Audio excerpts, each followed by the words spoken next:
आता पुन्हा अहेरी आगाराच्या एका बसची चित्रफित सार्वत्रिक झाली असून यात पाऊस सुरू असताना चालक एका हातात छत्री आणि दुसऱ्या हातात बसचे स्टीअरिंग घेत जीवघेणा प्रवास करत असल्याचं दिसून येत आहे। ही चित्रफित समाज माध्यमावर सार्वत्रिक झाल्यानंतर आमदार रोहित पवार यांनी ट्विट करून राज्य सरकारच्या दुर्लक्षामुळे लाल परी ही जलपरी झाल्याची खोचक टीका केली आहे।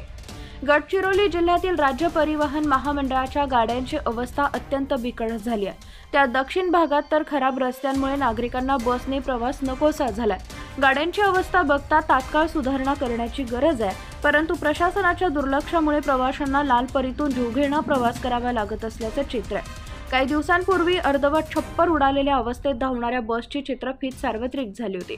त्या प्रकरणी एका अधिकाऱ्याला निलंबित करण्यात आलं होतं। आता पुन्हा एक चित्रफित सार्वत्रिक झाली असून यात चालक एका हातात छत्री आणि दुसऱ्या हातात बसचे स्टीअरिंग घेत जीवघेणा प्रवास करत असल्याचं दिसून येत आहे। आमदार रोहित पवार यांनी ट्विट करून राज्यभरात सामान्य प्रवाशांची लालपरी सरकारच्या दुर्लक्षामुळे जलपरी झाली आहे। हे सामान्यांचं सरकार आहे असं भासवणाऱ्या सरकारला मात्र सामान्य माणसांविषयी काहीही देणं घेणं नसल्याचं यातून सिद्ध होतं।